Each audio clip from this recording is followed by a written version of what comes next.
In this video, I'll be walking you through the strat that allowed us to enter the secret aquarium in Super Mario 64 without pressing the A button. Now before you check the date on this video, I should point out that we did actually do this 3 years ago. However, that strat relied on using parallel universes or PUs inside the castle. This causes an unavoidable crash on the Nintendo 64 version of the game, since the game crashes when the camera enters a parallel universe, and it's impossible to lock the camera while inside the castle. This means that the strat could only be performed on the Virtual Console version of the game, where parallel universes don't crash at all. Despite this strat existing on Virtual Console, it wasn't really used. This is because there is a glitch called spawning displacement that's only available in the original Japanese version of the game, which saves 2 A presses. So that means that VC saved 1 A press over the N64, but the N64 saved 2 over VC, so N64 was the optimal console. However, due to a recent discovery of a Wii VC exclusive glitch that gets us past the pull in Bowser in the Fire Sea and 0 A presses, the A press counts on Wii VC and N64 were briefly tied. The ability to enter the secret aquarium in 0 A presses on N64 therefore not only saves an A press, but also once again restores the N64 as the unquestionably superior console for 120 star in terms of A press count. As with the original VC exclusive strat, the core idea that allows us to enter the secret aquarium is speed conservation out of pause exit. When pause exiting a level, the game developers were careful to reset Mario's internal variables such as speed to 0. Except they weren't that careful, because they missed a few variables such as sliding speed. Sliding speed is sort of a hidden version of Mario's regular speed that is used during sliding actions such as butt slide, stomach slide, and crouch slide. In normal circumstances, Mario's regular speed is copied to his sliding speed. However, when Mario is in a sliding action, his sliding speed is copied to his regular speed. While the developers reset Mario's regular speed to 0 when exiting a level, they forgot to set his sliding speed to 0.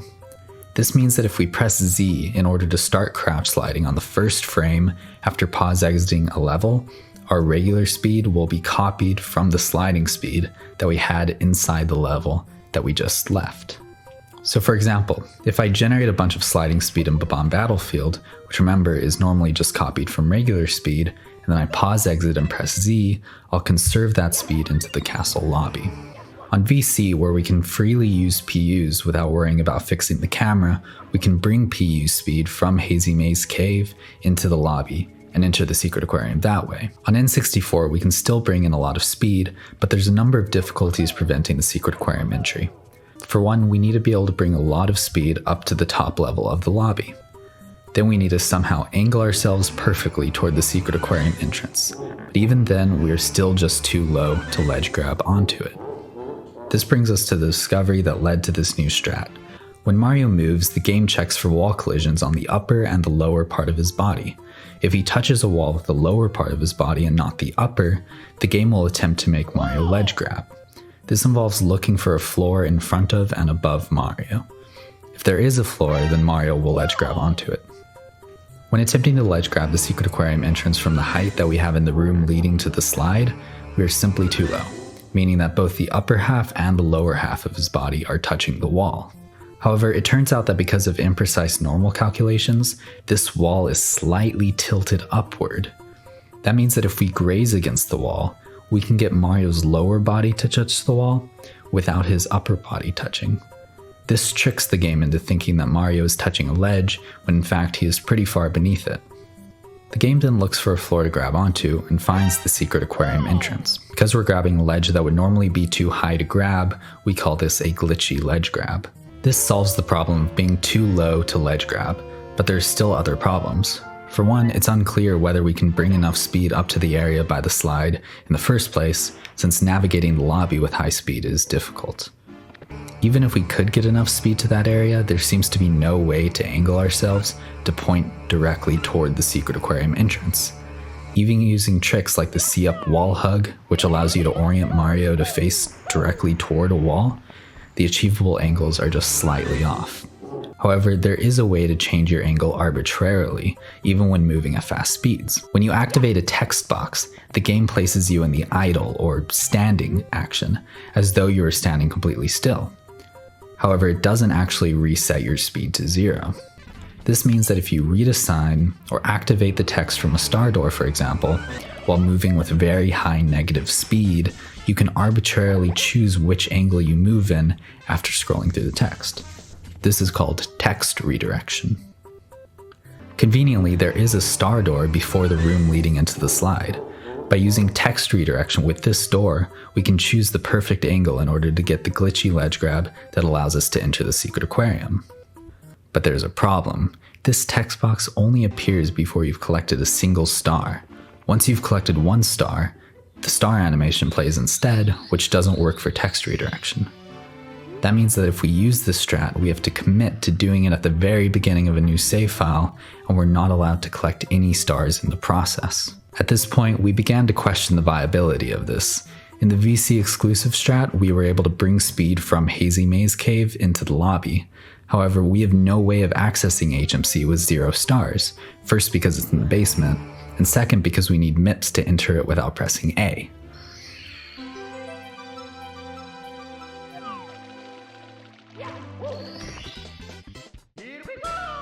Indeed, all of the levels that we knew we could get that speed in were simply inaccessible when restricted to 0 stars and 0 A presses.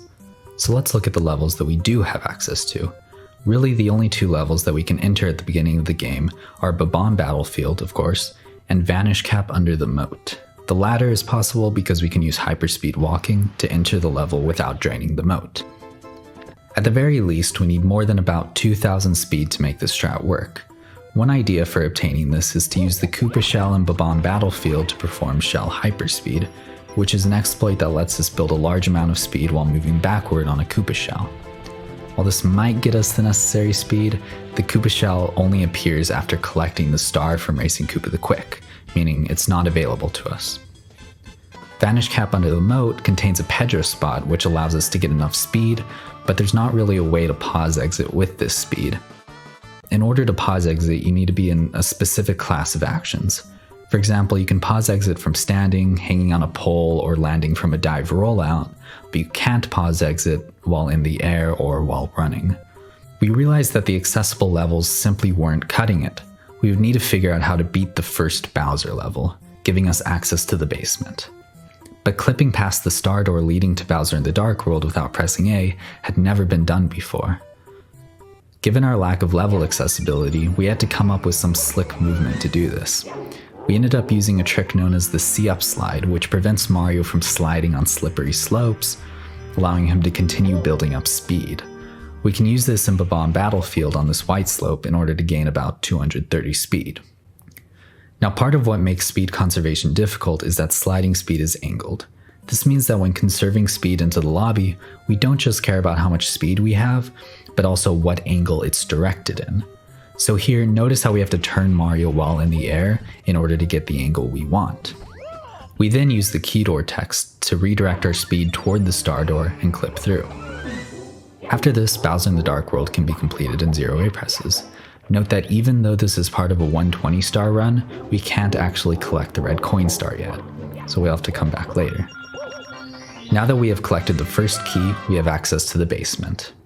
While your first instinct may be to head to Hazy Maze Cave and build up speed using the hyperspeed walking spot, we can't actually do that, since the normal 0 A press strat to enter HMC requires MIPS, who only appears after we've collected 15 stars.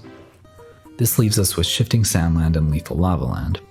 With a shell, strange slope geometry, and several interesting enemies, Shifting Sandland is easily the more promising of the two. The most useful aspect of Shifting Sandland is actually the Fly Guy. When you land on a Fly Guy, you keep your speed and begin spinning. Spinning has the nice property that it gives us a ton of control over our sliding speed angle, doesn't kill our speed when hitting walls or out of bounds, and we can pause exit when landing. This makes it perfect for Secret Aquarium entry. One idea for building speed in SSL is using shell hyperspeed. Of course, this requires accessing the shell located in this item box. It's not immediately clear that we can even get to it, But even if we could, it just isn't really feasible to build up that much speed. As you move faster, we have less and less control over Mario's movement, and it becomes hard to avoid hitting walls or out of bounds while still gaining speed. There are several places where C-up sliding could be used to build some speed, but it still just isn't enough.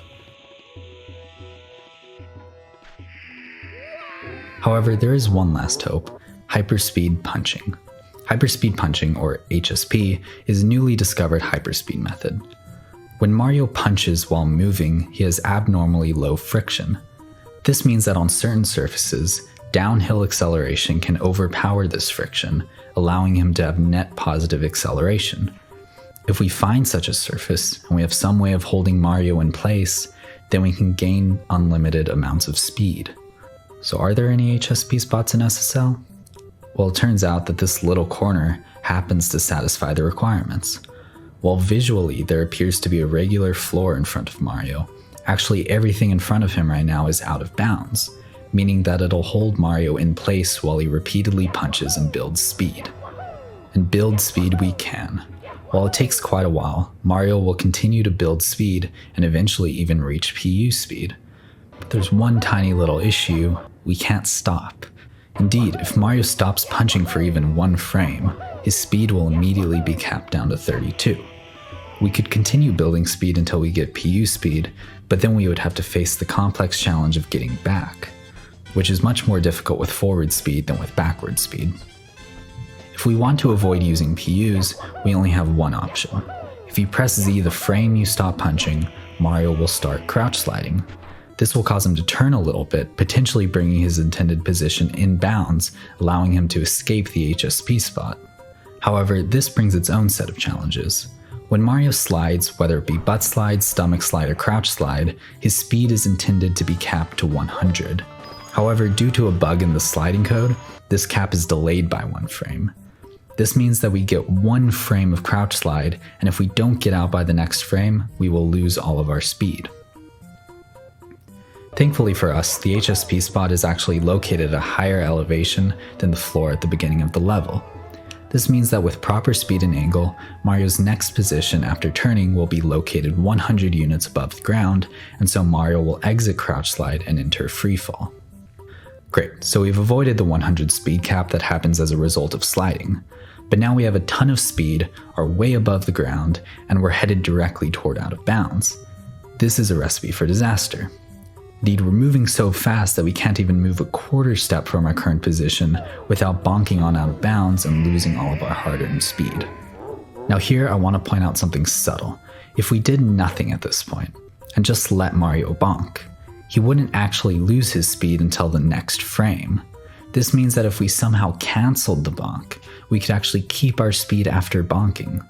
Remember that our ultimate goal here is to land on the fly guy. So the question is, could we cancel the bonk by landing on the fly guy? Well, the answer in general is yes, and in fact we're going to use that later. However, if we did it here, we would have way too much speed.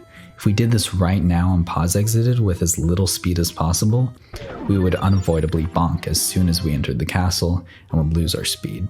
So clearly we need to slow the heck down, and we need to do so extremely quickly. Enter the 10K glitch. The 10K glitch is a strange property of sliding that allows us to instantly change Mario's speed, given that he already has a lot of speed to begin with. The game uses a multiplier to scale Mario's speed when he's sliding. When pulling back on the control stick, this multiplier depends on Mario's current speed. This means that with large amounts of speed, you can increase or decrease your speed by huge amounts. This is called the 10K glitch, since for each additional 10,000 units of speed you have to begin with, the maximum speed multiplier goes up by 1. What originally made the 10K glitch so exciting was its ability to rapidly increase Mario's speed. However, here we're going to be using it in the opposite direction to decrease Mario's speed by a huge percentage. Using the 10K glitch, we could instantly drop Mario's speed from 45,000 to 2,300, which is slow enough to avoid bonking on out of bounds, while still being fast enough to perform the lobby movement. However, in order to activate the 10K glitch, we need to once again enter a sliding state. Now, we couldn't have done this with the crouch sliding state that we just exited from, since we needed enough speed to get Mario over to this area and off the ground. So the issue is that right now we're stuck in the air, which is going to make it difficult to enter a sliding state. But we have one obscure trick up our sleeves. While riding on a Koopa shell, you can press Z to stop riding the shell and start crouch sliding. But you can only do this while on the ground, not while in the air. However, when you first touch the shell, the game doesn't immediately check whether you're in the air or on the ground, and that means that if you press Z the frame you touch the shell, you'll start crouch sliding, regardless of whether you are on the ground or not. As we'll see later, we can use shell cloning to place a shell in midair. By touching it and pressing Z, we can begin sliding, allowing us to activate the 10k glitch to bring our speed down to something reasonable. Great, right? Well, that would be too easy. There's several issues with this. The main one is that you actually need to be falling down to land on a Koopa shell. While we are in the air, we've been in the air for less than a frame, and so haven't started falling down yet. This means that in order to activate the 10k glitch using the shell, we first need to spend at least one more frame in the air. But now we're back to the original problem, which is that we have way too much speed to avoid bonking. In other words, we need to stay in the air, avoid bonking, and keep our speed. We can actually accomplish this using fire. When Mario is burning and in the air, he'll continue to fall down without bonking or losing speed. So all we need to do is line up a flame above our shell. Touching the flame will let us stay in the air long enough to be moving downward, which allows us to begin riding on the Koopa shell. Don't worry, landing on the shell puts out the fire. So now we can activate the 10k glitch and kill our speed. So now we have a manageable amount of speed, enough that we can afford to take another quarter step without bonking. This is important because we need to enter the air. Remember, we're crouch sliding right now. If we bonk directly from sliding, we'll down warp to the ground and end up losing our speed. So we take a step, and now we're above the ground, and so we enter freefall. But gee, now we're in the same situation we started in, right? We're headed toward out of bounds, and if we take another step, we'll bonk. However, this time we only have 2300 speed instead of 45,000. This means that if we bonk and then land on the fly guide to cancel the bonk, we'll be able to spend the rest of our time fine-tuning our speed and angle for the perfect pause exit. So that's how we're going to get our speed and pause exit. However, we just used like every object we could think of. The shell, a flame, the fly guy, all of which will require work to get into place. So next we should figure out how we're actually going to do that. The first thing we need to figure out is how we're going to get access to the shell in SSL. Normally we could do this pretty easily by using this tornado to twirl into the box. However, the tornado doesn't appear until after we've collected the star inside the ancient pyramid. And remember, we're not allowed to collect any stars. The easiest way to get access to the shell is by remotely throwing a bomb to destroy the box and then cloning the shell. However, to do this, we need a preset hulp at the right position.